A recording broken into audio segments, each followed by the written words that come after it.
안녕하세요. 오늘 저희가 함께 깊이 들여다볼 내용은 역시 많은 분들이 주목하고 계신 윤석열 전 대통령 구속 기소 소식입니다. 저희가 여러분께서 보내주신 언론사 뉴스 영상 자료들을 좀 살펴봤는데요. 이걸 토대로 이 사건의 핵심 쟁점이 뭐고 또 법적 공방은 어떻게 흘러가는지 그 맥락을 명확하게 짚어보겠습니다. 좀 복잡하게 느껴지실 수 있는데 이걸 좀 쉽고 명료하게 이해하시는 데 도움이 되었으면 합니다. 자, 바로 시작해볼까요? 우선 가장 큰 소식부터 정리해야겠죠. 내란 의혹 특별검사팀, 이 특검팀이 윤 전 대통령을 구속 상태에서 재판에 넘겼다는 겁니다. 구속된 지 9일 만이라고 하니까요. 상당히 빠른 결정 같아요. 네, 맞습니다. 구속영장 집행되고 정말 얼마 안 돼서 바로 기소가 이루어진 건데요. 적용된 핵심 혐의는 이제 직권남용 권리행사 방해입니다. 이게 고위공직자 수사에서 자주 등장하긴 하는데 입증에 간단치만은 않은 혐의죠. 특검이 구체적으로 문제 삼는 건 크게 두 가지로 볼 수 있습니다. 첫째는 일부 국무위원에게만 회의 소집 통지를 해서 다른 위원들의 그 국무회의 심의 의결권을 침해했다. 이 점이고요. 네.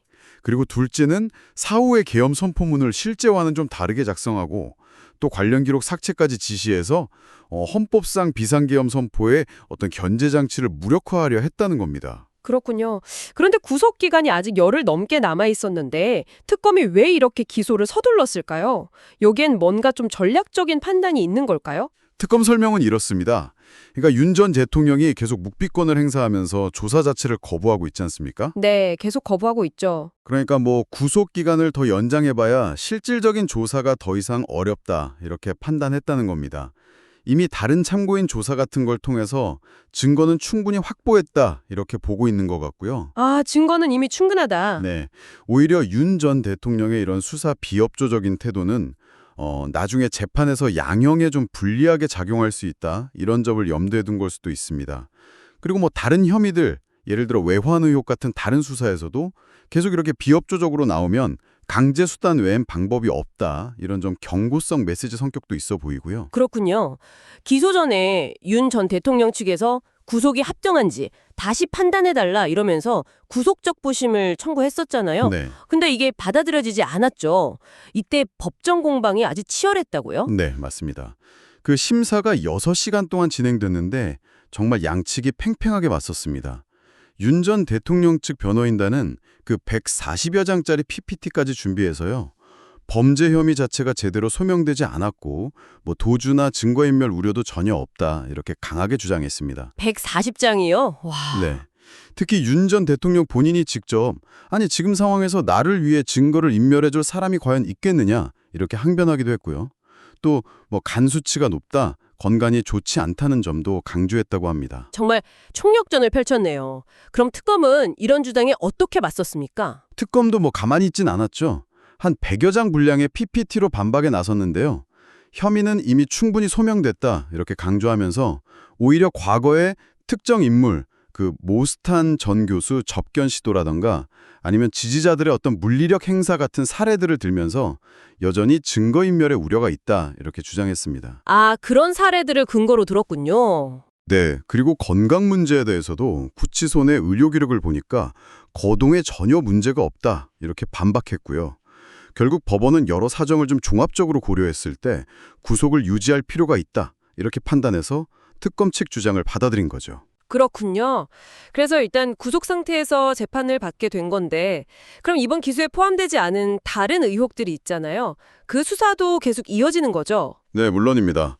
이번 기소로 일단락된 부분이 있지만 특검 수사 전체가 끝난 건 절대 아닙니다. 예를 들면 그 김용대 전 드론작전 사령관 등이 연루된 것으로 알려진 외환 관련 의혹이라든지 또 계엄 선포문 사후 작성에 공모했다 이런 혐의를 받는 한독수 전 국무총리 그리고 언론사에 대한 단전단수 지시 의혹이 제기된 이상민 전 행안부 장관 등에 대한 수사도 계속 진행 중입니다. 아, 아직 수사할 게 많군요. 네, 최근에는 조태열 전 외교부 장관도 참고인 신분으로 조사를 받았고요. 그러니까 아직 수사 중인 사람들이 꽤 남아있다고 봐야 합니다. 전체 그림이 다 나온 건 아니죠. 네, 오늘 이야기를 좀 정리해보면요.